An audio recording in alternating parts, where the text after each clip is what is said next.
Well, not everybody here supports Zohran Mamdani or Tucker Carlson.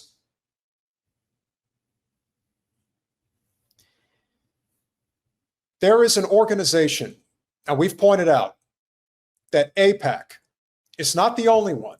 There are a lot of these NGOs, if you will, these highly funded groups. And there's many different ones. But the Zionists of America, I believe is how you say it. I'm going to double check this just to be sure. So what the group is called, it's the Zionist Organization of America. And the leader of this group is Mort Klein. Now you heard what the rabbi, Zionist neoliberal rabbi on the Upper West Side had to say. Well, the Zionist Organization of America held their annual gala. And at this annual gala, shitbag of a congressperson, Elise Zionazi Stefanik, announced her bid for the governorship of the state of New York. And as the leader of the dignitaries, Mr. Klein had a few pointed statements that he felt he needed to make.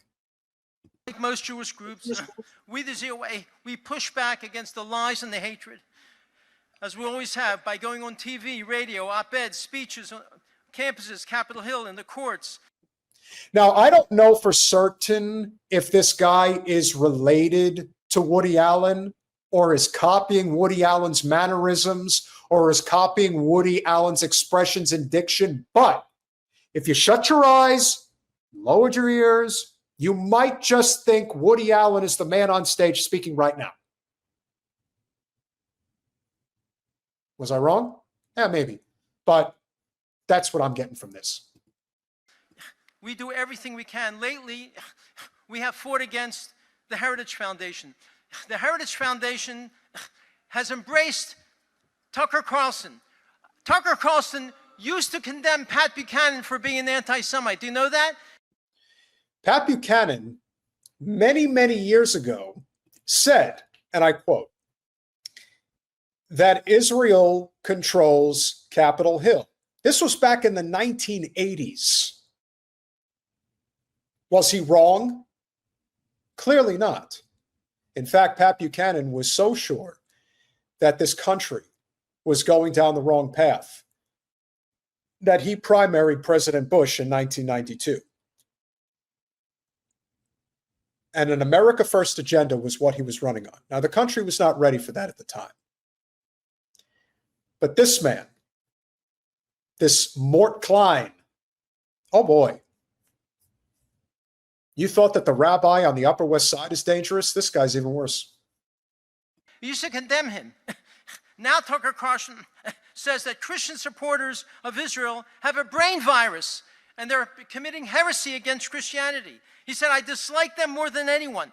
He accuses Donald Trump, Ronald Reagan, Ambassador Mike Huckabee, thank you, Secretary of State Rubio, Hegseth. He's accusing them of a brain virus and being heretical to Christianity. It's nonsense.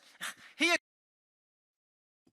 know, the amazing thing, and I've said this before, this is why I think Christian Zionism is in a lot more trouble than Jewish Zionism, because Jewish Zionism, in many ways, is based on money and power.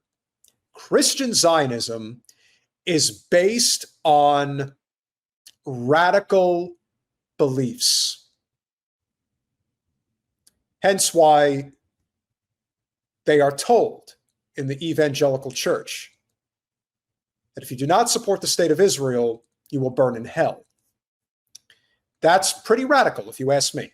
Now, what's interesting, and Jen has pointed this out a time or two, is that most Jewish Zionists, they don't even go to synagogue. They're not religious types at all. And so it should not come as any surprise that the reaction from the Jewish Zionists, who rely heavily on the Christian Zionists to maintain their support at the ballot box for the GOP, particularly in the South and in the heartland, that's changing. So this guy doesn't know what the hell to do, because he sure as hell can't do the dirty work. He can cut a check, but that's about all he can do. And it seems to me that cutting checks is just not working for them like it used to. Accuses Americans who fought to support America destroying nukes in Iran as warmongers. And he condemns those, and he says those who fought against destroying the nukes, he calls them peacemakers. But not only does he make terrible statements against Jews himself, he brings on a half a dozen of the most vicious, maniacal, crackpot anti-Semites the world knows. These people deny the Holocaust. They praise Hitler as being cool and awesome. They praise Stalin. They attack Charlie Kirk for being pro-Israel. And unlike when he interviewed Ted Cruz, who was very pro-Israel, he attacked Cruz, condemned Cruz, debated Cruz. When these people made these outrageous statements, he suddenly was silent. I mean, honestly, I think this guy's going to tip over and pass out. He doesn't like Israel. That's the only thing I can think of. He either nodded in approval or said nothing, acting as if these people are making valid points, which of course they're just a bunch of crackpot Jew haters. And Kevin Roberts of Heritage called people who criticize Tucker Carlson as venomous people who have another people's agenda. He accused Jews of dual loyalty, another people's agenda, Israel's agenda. You gotta love the use of language, ladies and gentlemen. You got to appreciate the use of language.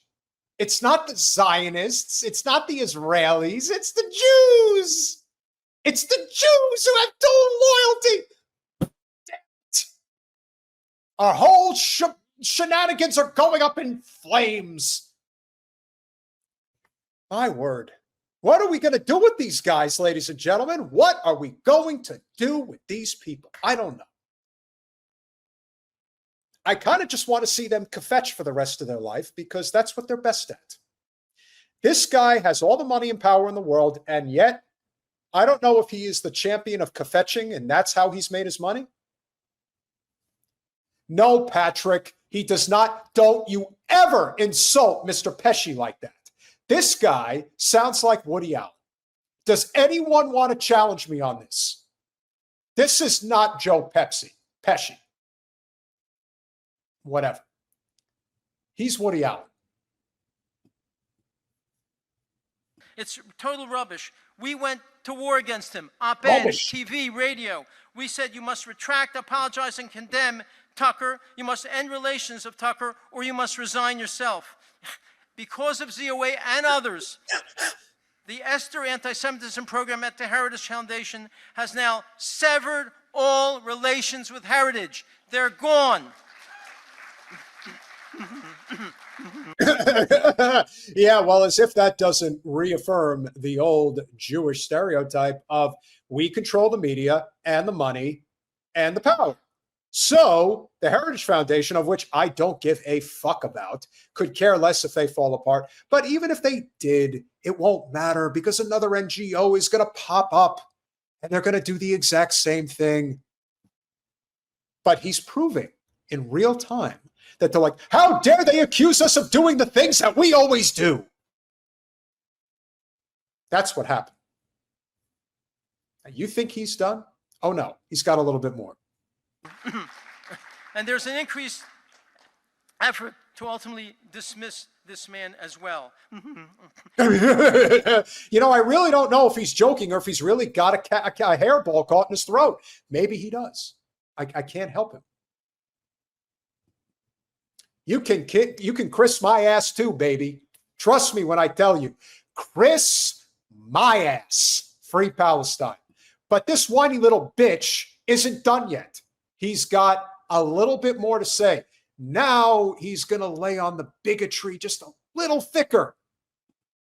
Because of open borders, the number of Muslims in New York has gone from 10 years ago, 100,000 Muslims, to 1 million. Yes, the demographics have changed. The people of America has not changed so much, but the demographics have changed. That's what happened. And also large numbers of conservative right-of-center people have left New York, moved to Florida and elsewhere. This is like a comedy routine. I swear to God, it's like somebody gave him a script and said, just every trope, every stereotype you can think of, throw it out there. Let it stick to the wall. Jews are big, or Zionists. Again, this is the problem with equating Jews and Zionist Jews together. The point is, Zionists are bigots, obviously. Zionists are rich and powerful, obviously. Zionists are whiny little bitches, obviously.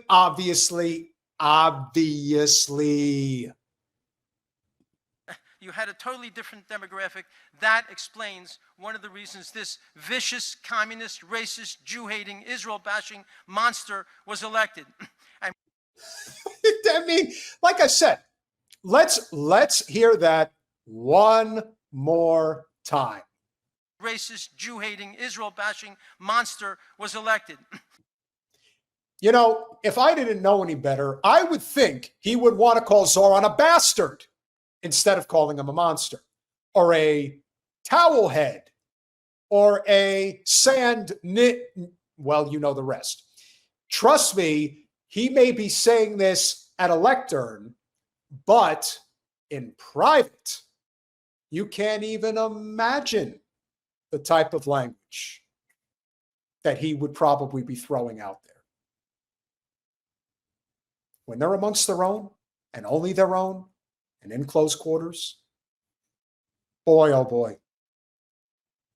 And all that money and all that bitching that you and Bill Ackman and everyone else did to try to stop him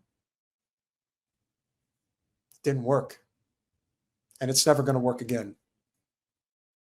The precedent has been set, and the change is inevitable.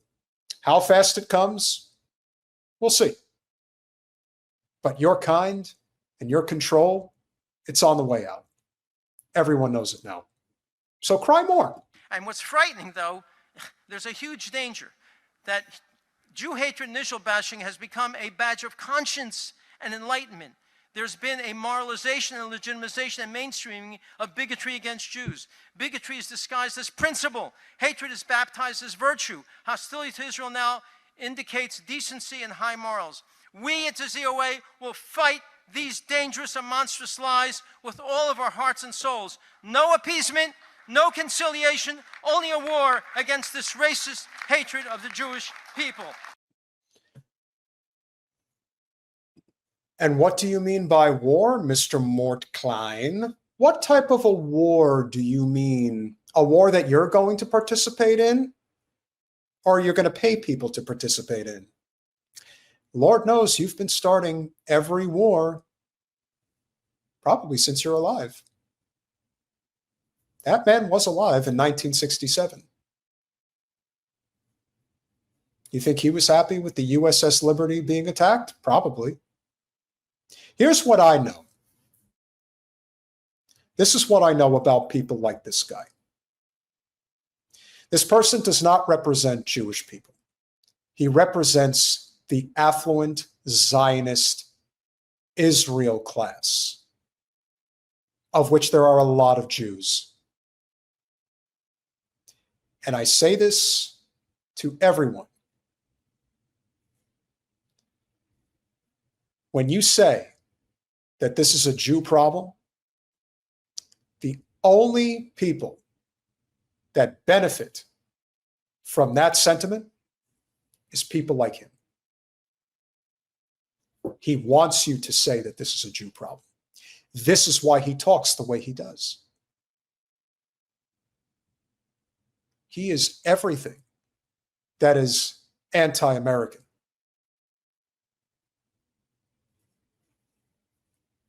I could go down a laundry list of reasons, but Their way of thinking and their way of doing business is dying. And they know it. Zohran Mamdani. Keep it. Keep doing it. Who cares? Tucker Carlson, the most evil person alive. Tucker Carlson, most evil person alive. Keep spiraling. Keep doing it. Your demise can't come fast enough.